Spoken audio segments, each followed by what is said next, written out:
Hello, everybody. Welcome. It's so nice to be here with our supervisor, Ryan Coonerty. So my name is Martine Watkins, and you're on Facebook Live. This is my first time on Facebook Live, admittedly, so it's a pleasure to be here with you. This could also be showing at some point on YouTube, as well as potentially community TV. And I I will start by saying Supervisor Coonerty and I had a previously scheduled time to connect via Zoom and check in about leadership and about how we can work together to co-create solutions to a lot of the issues that are impacting our city and county. And that was scheduled for last Thursday. And clearly, it's amazing how much has changed in a week. And so the supervisor has been so gracious with his time and willing to go live with us today to connect with the community and share what's going on and transparency. And before maybe I jump right into some of the questions, I just want to start by saying I've known Supervisor Coonerty for several years at this point and have learned so much from his leadership style, his approach to policymaking, and his commitment to our community. And I think that's been evidenced by what we've seen this past week in terms of his ability to mobilize our community for solutions amongst this really tragic natural disaster. So I'll just start by saying welcome as Supervisor Ryan Coonerty. Thank you, Martine, for having me. And I got to say, you're one of the treasures of Santa Cruz. Your commitment to this community, and not only your role in City Council, but through the Office of Education, through nonprofits. We are so lucky to have you. And as always, it's always been a pleasure working with you. And I look forward to you and I working together to solve a lot more of the problems that we face as a community. Oh, thank you. You're too kind.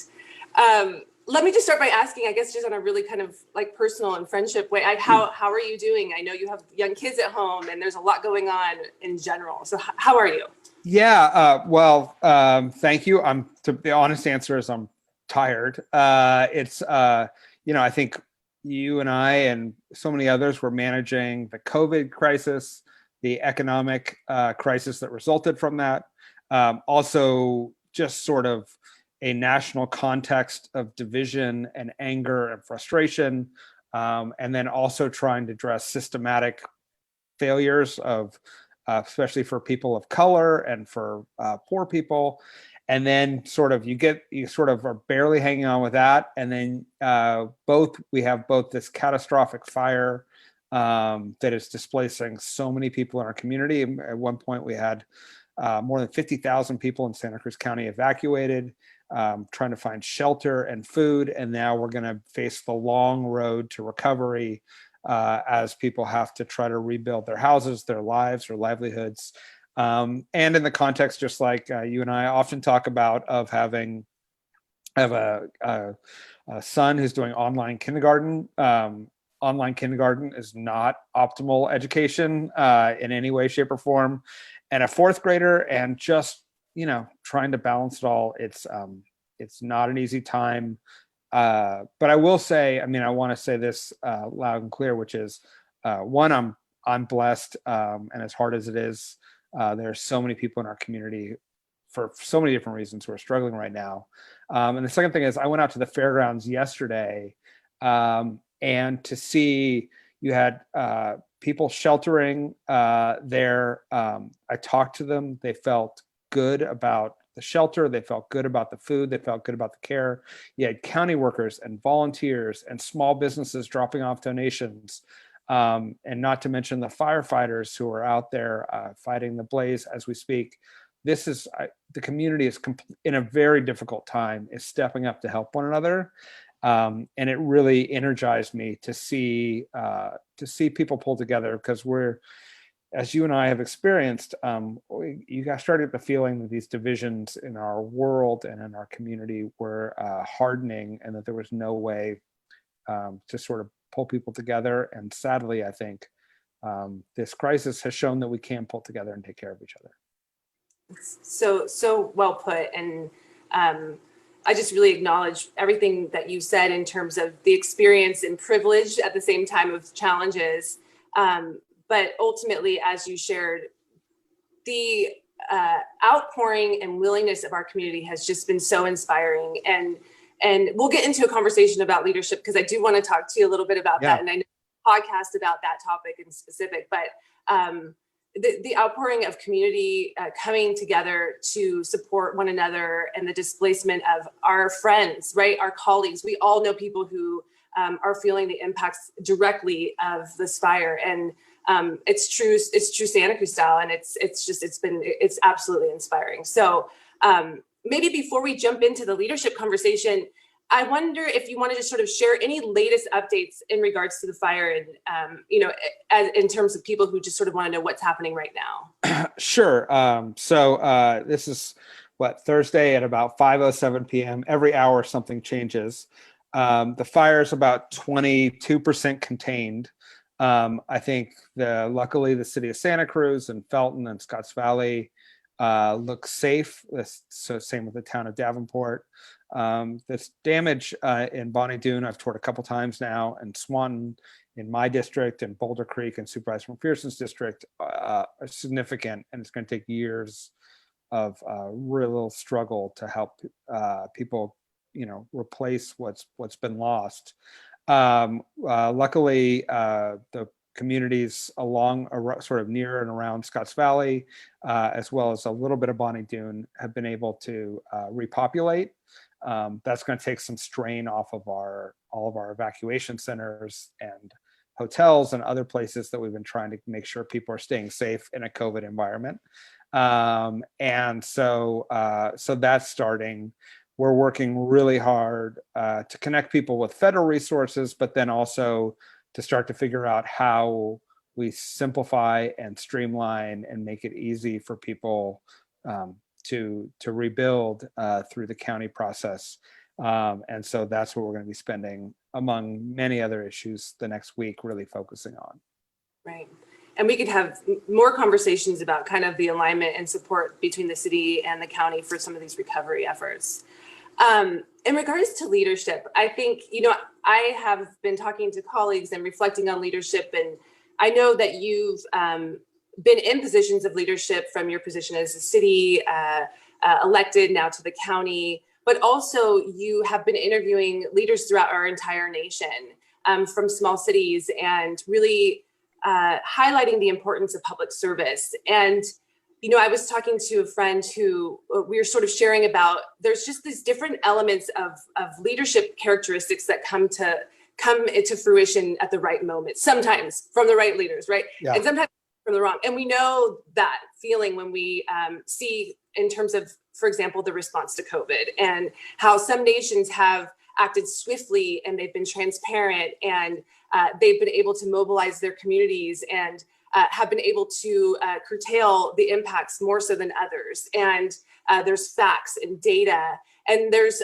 sort of stages or types of leadership where at moments, you're really doing community outreach and you're bridge building. And then there's those urgent times where you have to respond, simply like what we've seen with this recent natural disaster and fire. And how do you spring into action? How do you communicate with those who are not only at the federal level to get resources, your colleagues at the county, but to communicate with the residents who, with social media now, have so many inputs for information, some true, some not true, but seeking transparency and truth.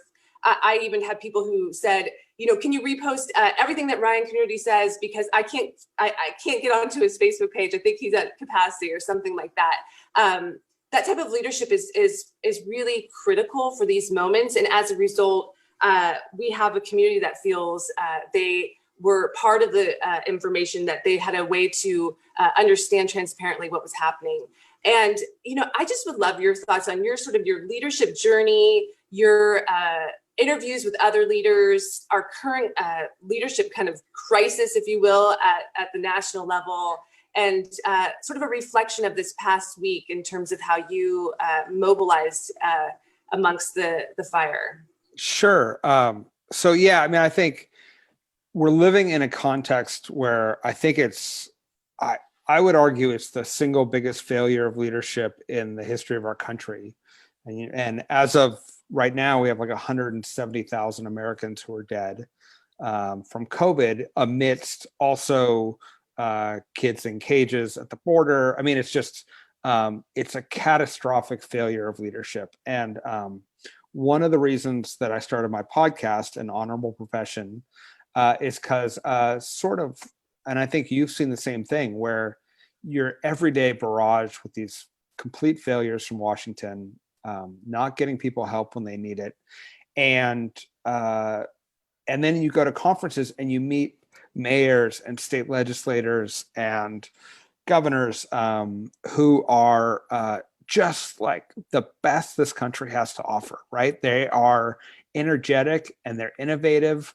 They're leveraging politics, but they're also leveraging technology and private sector and nonprofit sector, and they're really pushing the boundaries, and their stories just never get told, right? I think over 4 years, you've done an extraordinary job in the city of Santa Cruz, but because of the end, sort of the failure and the end of local media, people often don't know those stories. They know some of the big, more sensational stories, but they don't know the work that the council is doing day in and day out, in your case, to help young families, to help kids.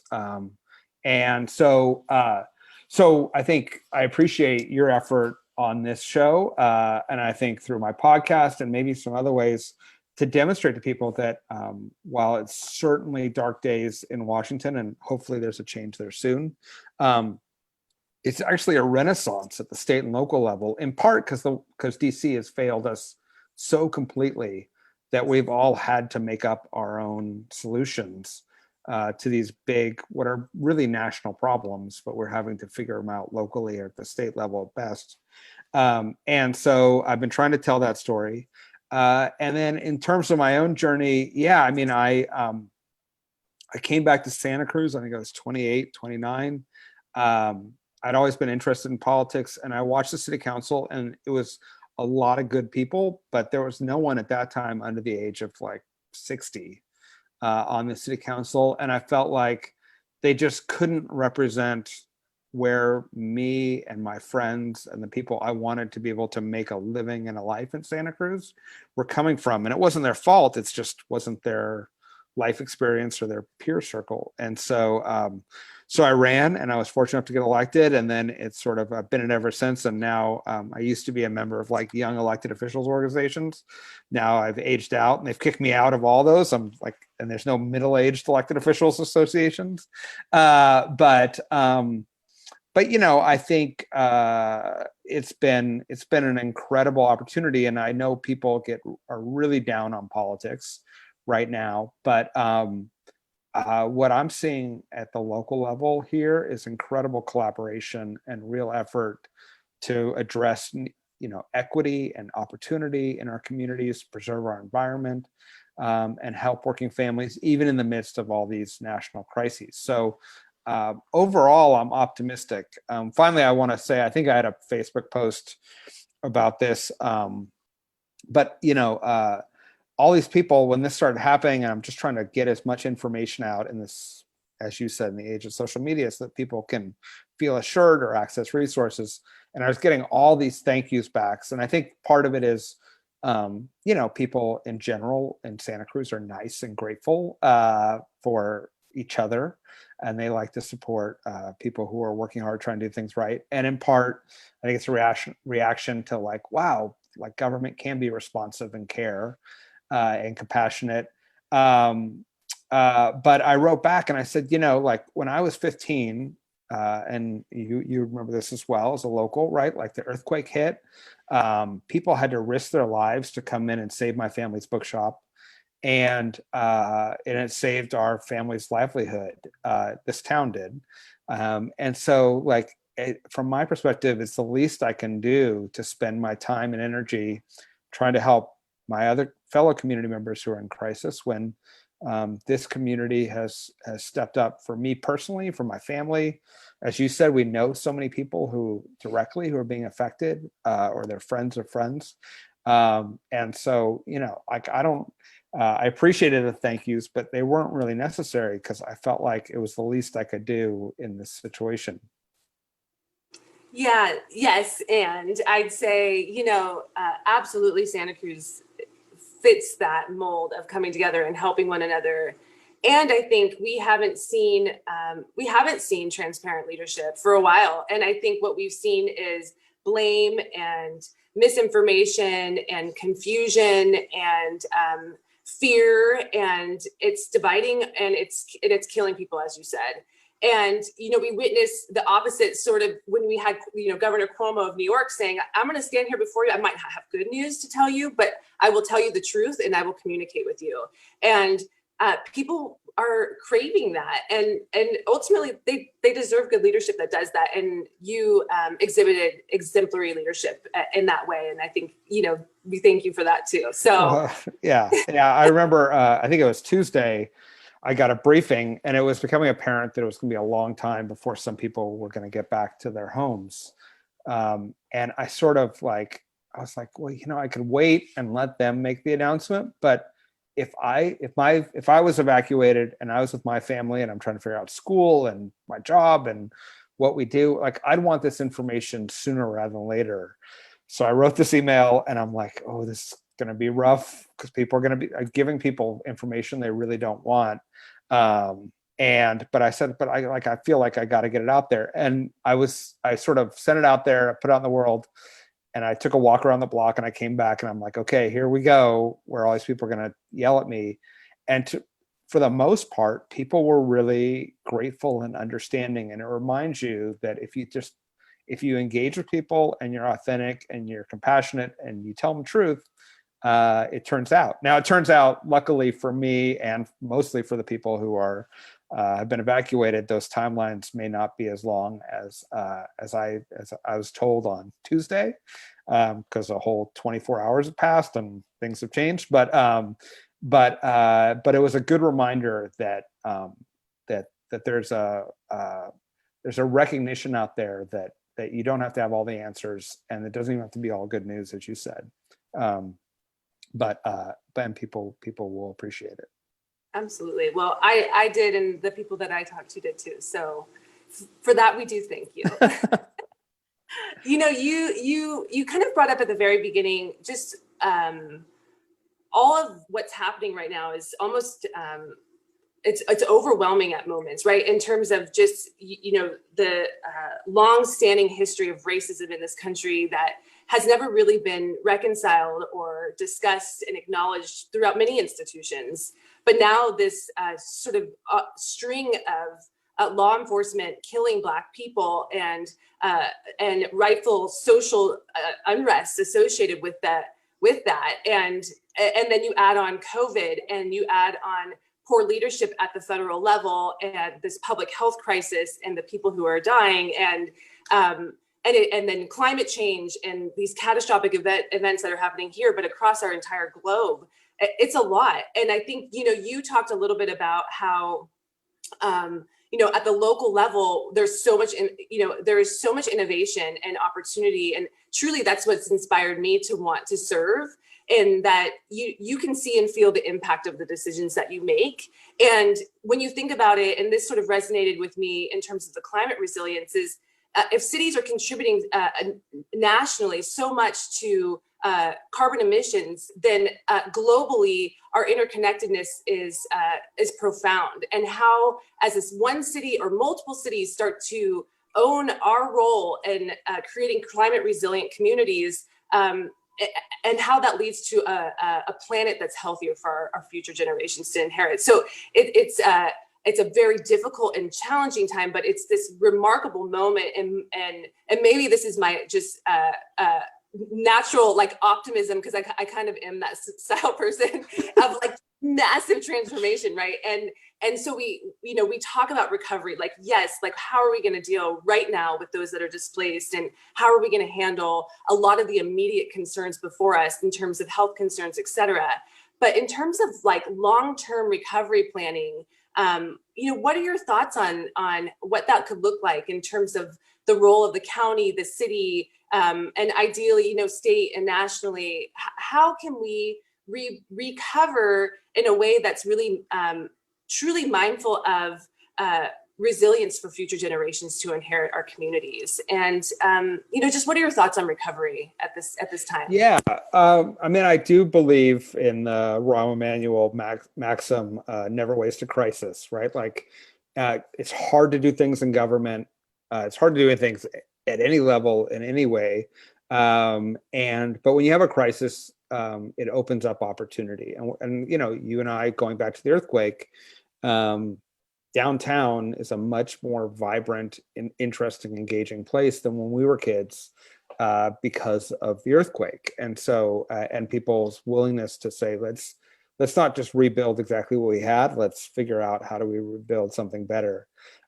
It's amazing to me that in Bonnie Doon, where the destruction has been catastrophic in some areas, there's already a group of people talking about how do we do a microgrid up here when we rebuild, because the power goes out so often. How do we make sure our watershed is restored in a thoughtful and engaging way? How do we take this time and energy that we're going to spend in rebuilding and do it cooperatively, so it's not just me getting my house, but it's me and my neighbors and my community rebuilding our lives together. And social media, as annoying as I often find it, right, has been a tremendous platform for people to start having those conversations and figuring those things out.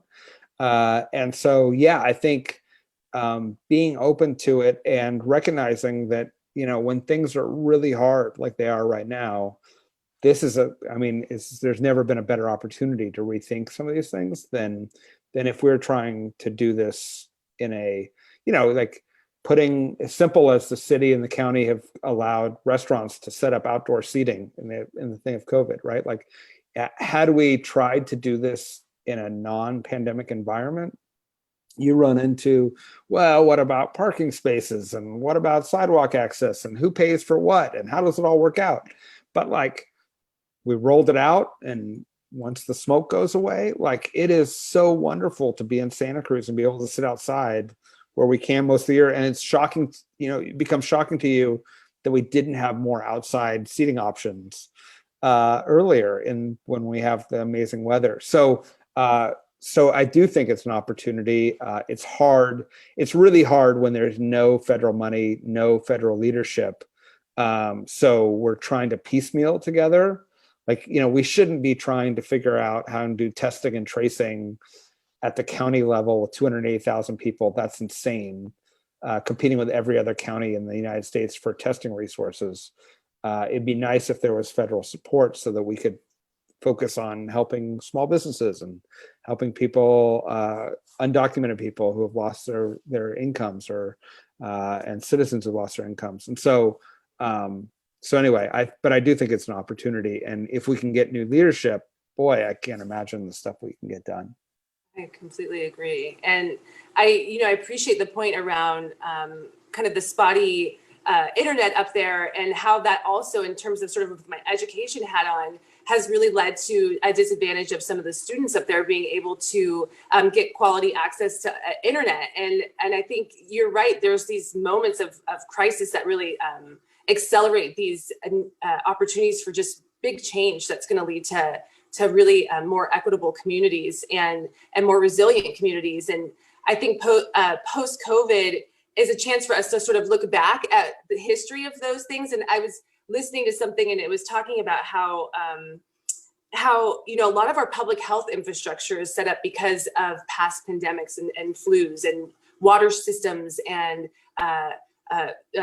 sewage and light being able to act, so a lot of our built design and environment and decisions as it relates to policy is actually a lot informed by health, and how can we use this opportunity to do the same, right? And a lot of really. Yeah, before the fire, I was working with some families on the North Coast who farm worker families, and they're like, we don't have. We're not able to get online to go to school. And the question was, okay, well, what kind of computers do we get them, and how do we do it? And like, no, we don't have internet here. And then it's like, okay, well, now that's a whole different level of equity that we have to talk about. The the problem is every one of these crises has exposed the insane gaps in equity in our world and in our country. And so hopefully with some of these, what people should be very angry and outraged about, hopefully that anger and outrage will turn into concrete solutions that form, as you say, form sort of the infrastructure to have a better world. Absolutely. And I think we're lucky to be here and have good leadership. And I know the county office and Dr. Sabah and other superintendents are really mindful of what has been exposed in terms of these inequities for our students in learning and opportunities. So we can continue to work together. That's the really great thing about Santa Cruz is there's just the relationships and willingness to work together. It really puts and sets us apart, I think. So yeah, I make this pitch to the state all the time, which is, we are a perfect place to test things because we're small enough that everybody has relationships, and we can get things up and going quickly. You don't have to work through large bureaucracies, but we're big enough that we have the scale to do things and to be a model somewhere else. And so I think I'm really optimistic working with you and so many others that we can do really great things in our community. I completely agree. Well, I promised you that I wouldn't keep you for a really long time, but I had more questions, so I will keep my promise because I know that you're just exhausted in text. So I guess I would just maybe ask one last question and then ask that you share anything else that you want to share. One is I have people who want to volunteer, want to give, want to contribute. How can I help?